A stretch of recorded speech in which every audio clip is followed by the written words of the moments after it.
And that is what we need to do is we need to awaken ourselves.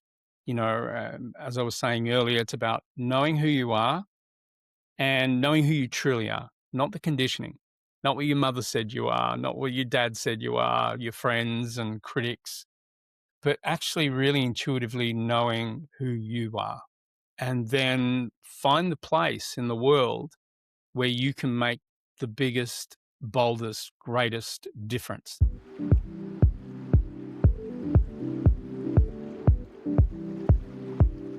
Hey there, everybody. My name is Tiffany, and welcome to my show. This is Unveiling Journeys, and I have an amazing guest for you. But before we get started with that, let me just tell you a smidge about me. I love doing this. I love people. I just hit over 160 episodes, and I have been able to be introduced to some of the most incredible people, and I love hearing their story. And the podcast was really born because I want you to know them. I want you to go follow them. I want you to go do business with them, or I want you to be changed in your life or in your business from who they are.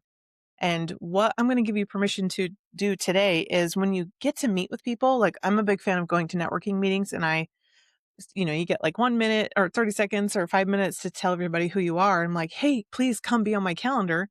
And whenever I get a chance to hang out with people, I'm like, please tell me about you and who you need to know. So that way I can figure out a way to make their worlds kind of mesh with my world and I could share people. But I want you also to ask the people you're meeting, like, hey, who do you know that I need to know? It's like asking for a referral, and that's okay to do. That's what we do in like small, medium business, right? So, with that, our guest that I have today, super excited through the power of networking, meeting incredible people. We met through a mutual friend all the way across the world. And I'm going to introduce Rik. So thank you so much for coming and spending time with me on the show today and spending time recently to get to know you a little bit more. Tell everybody a little bit about you and just kind of what you're doing right now. Okay, my name's Rik Schnabel. When I first was born, around 7 years old, my best friend was a library card. And like a lot of kids, there was a lot of bullying and stuff like that. And I used to go to the library and hide out in the library because the bullies wouldn't go there. And I got bored with the children's section. And then I just right next door, the next section was psychology. And I found myself at 7 years old getting enthralled with psychology books about mindset and how you could shift and change and all these magical things that could happen in your life once you got that right. So that was the moment that kind of set me on my path for getting very, very curious about how we really tick. Hmm. That's incredible. And what has that led you? So until I Googled you, until we were introduced, I hadn't heard of the amazing things you're doing in the books you've written. So tell people what you're working on right now.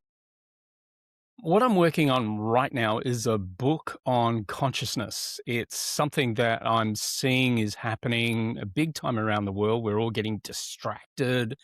We're all kind of, getting so enmeshed with all the shiny objects that are just appearing in our lives. And as a result of that, our conscious ability to be able to manifest the sorts of worlds that we really, really want is actually diminishing. Because consciousness is knowing who you are, knowing what the world is and what you can do and what the world can do and how you can come together, a little bit like networking. And so a lot of people are really losing that ability. They're getting so distracted. And consciousness means to really be focused on what you really want to achieve.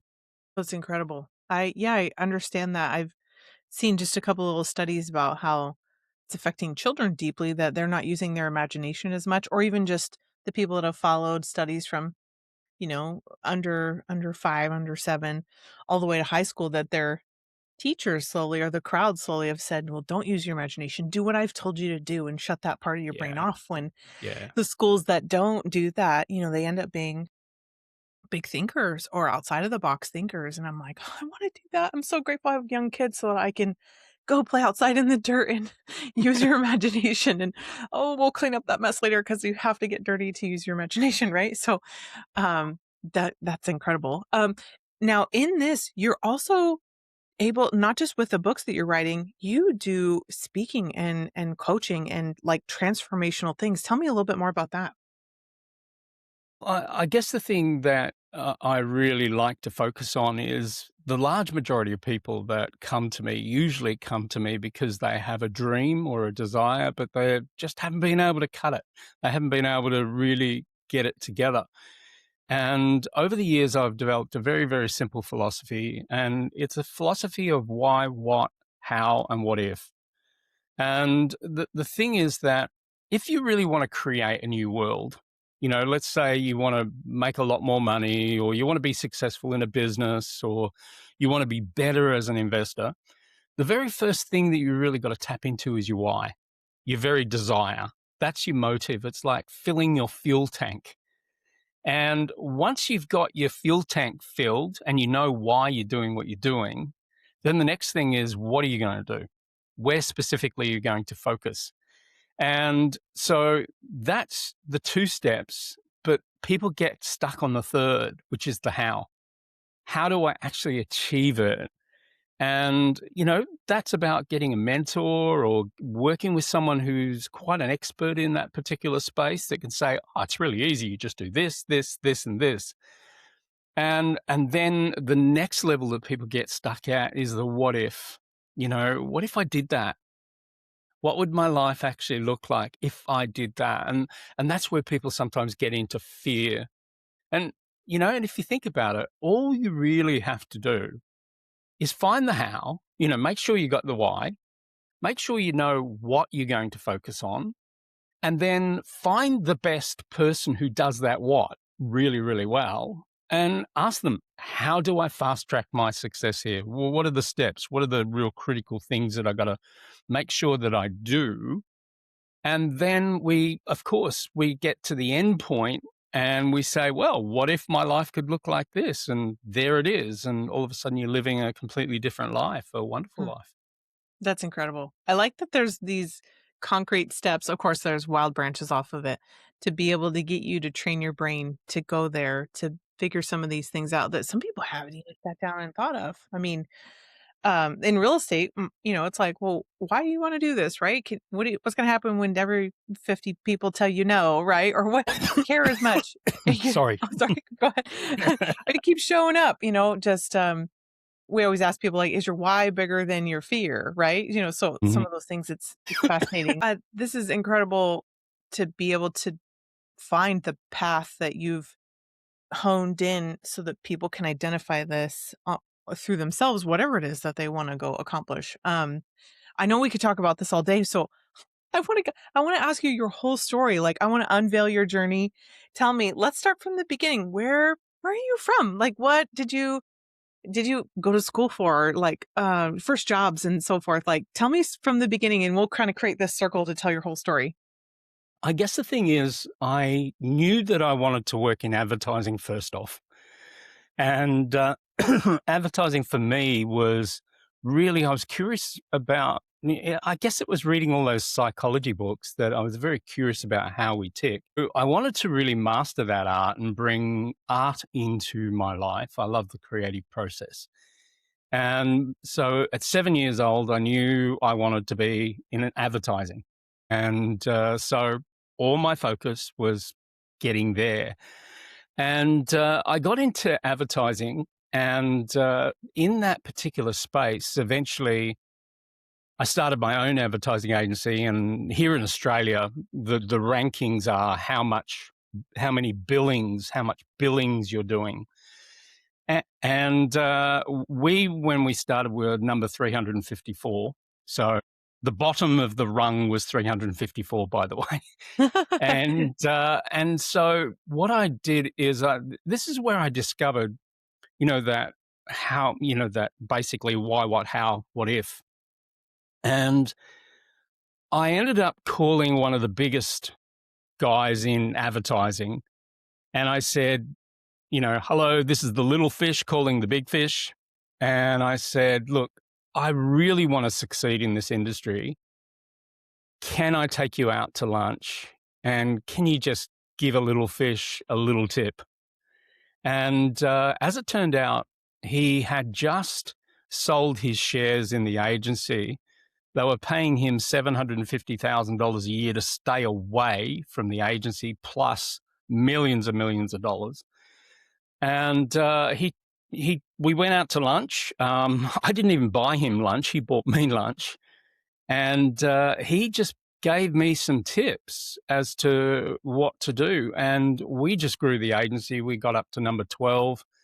And then I said, right, time to sell, time to do something new. And so I got out of advertising. But it's kind of the thing that I really loved so much was kind of learning the ropes. But before that, I came from a very average family that were really my father, my mother were born in the Depression. They went through the Second World War and they came with such a poverty mindset. So being born in that, I had very much a poverty mindset. Like, even though I'd made all this money in an agency, I couldn't hold it. I Mm. couldn't keep it because my self-esteem was really too low. And it's a really important part in keeping your money. It's like, it's your confidence that can build it and your skill that can build it, but keeping it is your self-esteem. And so I'd make a lot of money, lose a lot of money, make a lot of money, lose a lot of money. And, that was my typical pattern until I came into the area of psychology and neurolinguistic programming and working with some amazing people. And, the large majority said, Rik, your problem isn't out here. Your problem is here. It's really your belief systems. And you've been sitting in a space for so long that it's like you get into a fishbowl of poverty and that's all you know. And so what happened was an amazing time happened. I remember I was working in sales. And by the way, this was back in, I was reading Rich Dad, Poor Dad. He basically said, do the job that really scares you, that you really need as a skill. I needed sales. I needed to learn sales. But I was terrible at it. But it wasn't so much that I was terrible at it. The worst part was my belief system. My belief system was telling me that I was terrible at it. Mm.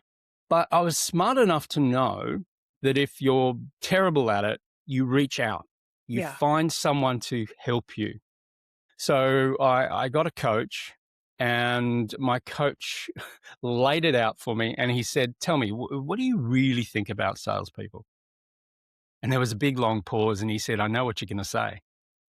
And I said, look, and by the way, forgive me for anyone who's listening to this that's in sales. What I'm about to say is not true. So the thing that essentially I said that I don't trust people in sales. They'd sell their own grandmother, and and all these ideas. So he said, okay, close your eyes and picture yourself as being the best salesperson on the planet. And I said, I can't. And he said, why can't you? I said, because I would be the sleaziest, most horrible person on the planet. And he said, okay. He said, let's really check in with that. So to cut a long story short, he did a lot of work with me. And I began to realize that the people who helped me the most usually were my sales friends. I'm going to move. They'll say, hey, we'll help you move. We'll move some boxes and da da da da da. And I began to realize I got this big line on my face, haven't I? Because the sun is just coming. It's very early in the morning here. Out Yeah. there is a beautiful sunrise and the ocean, which is gorgeous. But the thing is that what essentially happened was I started to realize that a lot of my ideas around money were really very, very limited. And at this point, I was about to lose my job. I had brought in very, very little money. And what happened was, learning about how to change your brain, I walked into my office, but I walked with hesitation. This one time I said, right, I'm not walking in that office as a loser. I'm walking in that office as a multimillionaire. I'm walking into that office and I'm going to pretend that I am the most successful salesperson on the planet. And I'm walking into that office with this new mindset. So that's what I did. And I learned a technique, and I went through the full process of this technique so I could actually feel it. And I did. I felt different. I walked into the office, and a weird thing happened because my phone never used to ring. And all of a sudden, my phone rang, and I picked up the phone call, and I took an order that the commission gave me half a year's salary in one phone call. Whoa. I did it again, another phone call, half a year's salary. The difference between call one and call two was exactly $1,000 in commission. So it's very close. And then I thought to myself, jeepers, I've even put a limit on that. So what I did is I did the process again, and I got another phone call, and I got a whole year's salary, the two amounts combined. And so here I was sitting at a point which is such a contrast. And I'm thinking to myself, I have now made 2 years' income just like that, 3 phone calls. And I thought, what has changed in me that is calling this to me? And that made such significant difference in my life. What used to be my annual income turned into my monthly income. And it was crazy. Like, I remember looking at this spreadsheet, which is all the months that I had booked all this advertising for.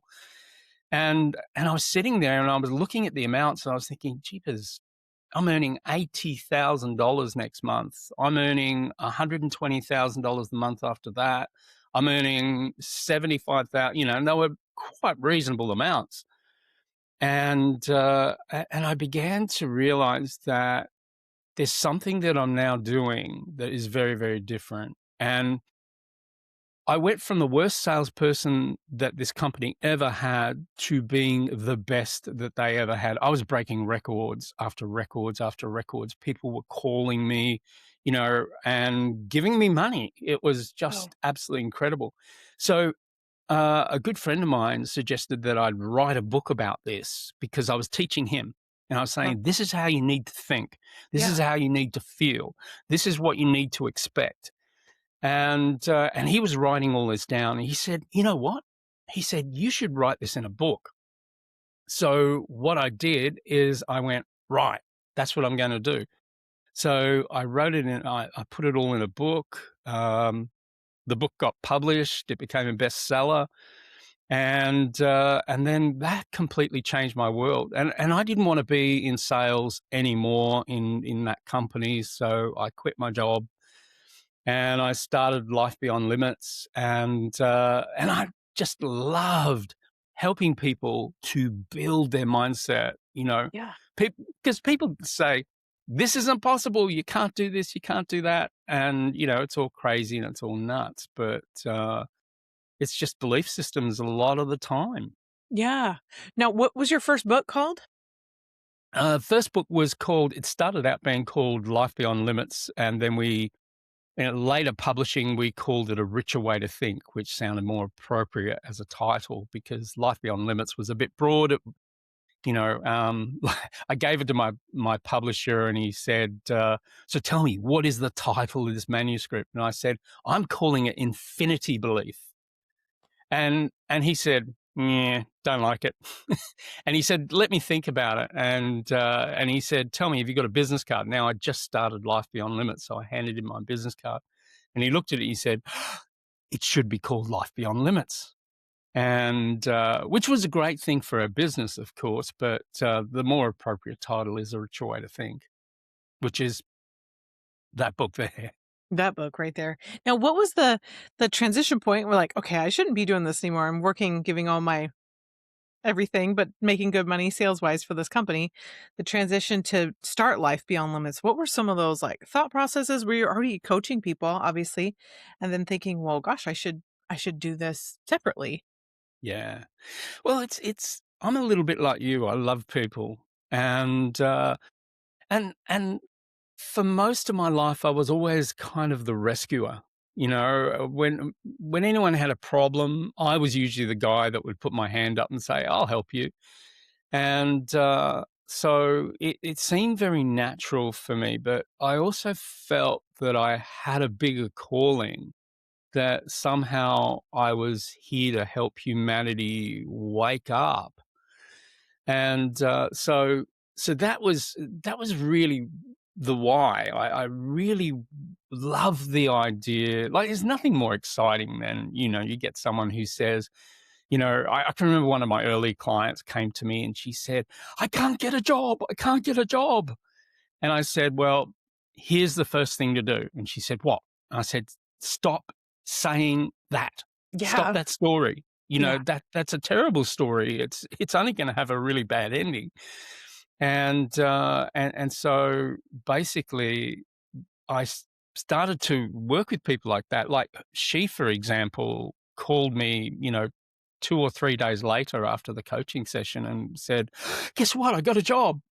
And I can remember another guy. This guy had been out of work for 6 months, really high level salesperson, but he lost his job, and as a result of that, he got in a real funk.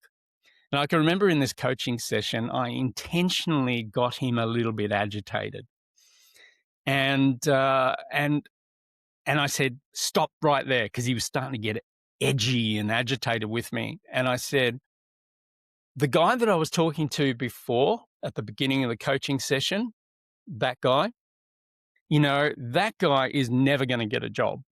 But this guy who has just shown up right now, this guy's going to get a job. Within a week, he got a job, Wow. after being out of work for 6 months. A lot of the time, it's just beliefs and attitudes that really stop people.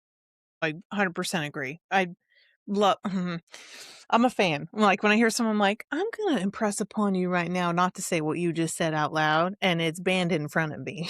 Just I'm I'm cool with calling people on the carpet, and it shocks people because so many Yeah, people have said this, and they've trained themselves, and everybody else has accepted whatever it is they say outside of their mouth, and I'm like, "If you only knew." I mean, there's study after study after study on words and frequencies and power of what you've said and what you believe in your like, I could go on and on. So I love that you've yeah. incorporated this into spicy trainings for people. So starting Life Beyond Limits, how did that go? Like, tell me the start from, the middle to where you're at right now in the business. Well, I guess at the very beginning, I fell off a financial cliff because I was earning so much money that I had to start from zero in the beginning. And so I thought that that was actually, it was a scary prospect, but it was great because what it forced me to do was build the business fast. And so I built the business very, very fast. I went out, I did lots of networking and connected with a lot of people. But one of my mentors, he spoke about a thing. He said, "Tell me, Rik," he said, "what is your key driver? What is," and I said, "What's a key driver?" you know, and he said, "A key driver is the thing that you do, which is your low hanging fruit, something that you do really easily, but can leverage your ability somehow." And I said, "I'm not quite sure." And he said, "Okay, let's work on it." So the sum total of that, he said, "You need to get out there and speak. You need to get on stages, because with all your knowledge and all your ability and your ability to communicate, you need to get on a platform." And so I did it. I had done speaker training, so I knew how to get up and speak to an audience. So what I did, it just blew my mind. I went out on stage. It was just, I did a 1 day full talk, about how to transform your life. I created the event myself. It wasn't actually a paid talk. I invented it. And in that 1 day, I earned 3 months' income just in that 1 day. And my brain popped. And I went, oh, all I have to do is do this 4 times a year. And, I've made all the money that I really need. But the next time that I did it, of course, what you do is, the first time you do it, it might not be as good as you'd like. The second time I did it, I perfected it a little bit more, and I earned a whole year's income in just one talk. And that became my model because what I could actually do is I found that when I got up on stage and I started sharing what I know, people would be sitting there taking lots of notes and getting all excited. And one thing that I think is really important is to put faith and hope into your audience. So your audience can walk out that door standing taller, feeling better, having more of a positive view, because pictures are really, really important. Like our prefrontal cortex, 50% of it is dedicated to vision. And so that's why pictures are really, really important. I have a saying, if you can't see it, you can't have it. Hmm. So you've got to be able to see your life, see what's next. And you've got to create an indelible picture that actually connects to your heart. You really love the idea of it. And, so that's our early part of, how we built Life Beyond Limits. And Life Beyond Limits, the premise is simply you bring your limits and I'll help you to get beyond them. So it's a very, very simple idea. And I just loved working with people. So I was coaching, and then all of a sudden I was speaking. And then I thought, "Oh, I can do more than this." So I kept studying, and then I became a master trainer of neuro-linguistic programming. And so we were teaching NLP. We were, out doing talks, and I love writing books too because lots of people can read and learn from books. And so that's kind of been the epicenter. It's knowledge, really. Mhm. It's really what we're doing is we're imparting knowledge, but it's also courage. Encouraging courage, because our brain just loves patterns. Yeah. And the big problem that we get into is that what we do is we go from the past and we look at what have I done, and I can do all of that because I've done it. And so before we know it, we're on a hamster wheel, just doing the same old, same old, same old things. But it is really, really important to get out of those same old things and do something a little bit scary every now and then. Do something that kind of gets your heart racing and starts building your courage muscle. And when you can build your courage muscle, I mean, my young girls call me Dangerous Dan, um, but I don't see it as being dangerous. I like abseiling, and actually, this is a book of a guy that I coached, Lessons from the Edge. He's a base jumper, and when he first came to me as a client, I said, "What do you want?" And he said, "I want to earn more money." And I said, "Okay, how much is more?" And he said, 100 grand. I want to earn another 100 grand. And I said, "Okay, so let's get started." So we started doing work, and he got an extra 100 grand. Now he's earning a fortune. But um, it's kind of, we get into those patterns, and income is a pattern. Yeah. Before you know it, you get into an income pattern, and then you hit that ceiling, and then you don't go beyond that. So, powerful questions is what if, or how could I double this? How could I increase my income? And, if that's important to you. And it's really, success is getting out of your patterns. Yeah. My goodness, this is so cool. I love how far we've come with all of this. You are doing still so much of this stuff, but you keep showing up. And I know it's not all easy work all the time. I know you enjoy it, but why do you keep showing up? Why do you keep like doing what you do and researching and writing another book? Because you could just kick up your feet at this point, you know? Oh, well, I feel compelled. Like, um, I really love people, and collectively, I love humanity. And what I see is that, in my experience, the world has not gotten lighter, it's gotten darker. And, but yet there's a lot of really like, we look at each other and we think there's a lot of light coming out of you. And, but some of our leaders are, very self-centered, let's call it that. And, and I really want people to wake up because the power that we have, it's a little bit like that poem that John Lennon, from Berthold, when he said, what if we have a war and no one shows up? Which drove Richard Nixon crazy. And he said, "Oh my God, imagine if all Americans believe that," you know, you know, and hence they wanted to deport John Lennon from that point. And, but the truth is the power that we have collectively is amazing. Like, I have a group which we call the Evolution, and it's a free group, and I go, it's a community service the way I see it. And there's a lot of people who have lost hope and lost purpose, and I said to my wife, let's create something and let's show these people how to get out of this dread. And so, we talk about the toxic foods you shouldn't be ingesting. We talk about some of the negative behaviors that you should be stopping. And the thing that I often say to people is I say, look, like personally, I'm not a fan of fluoride. I've done my research on it. It's a neurotoxin. It's not good for you. And I've said things like, hey, what if, like, all you have to do is you need to get somewhere in the vicinity of 100,000 people who basically say, that's it, I'm not going to have fluoride anymore.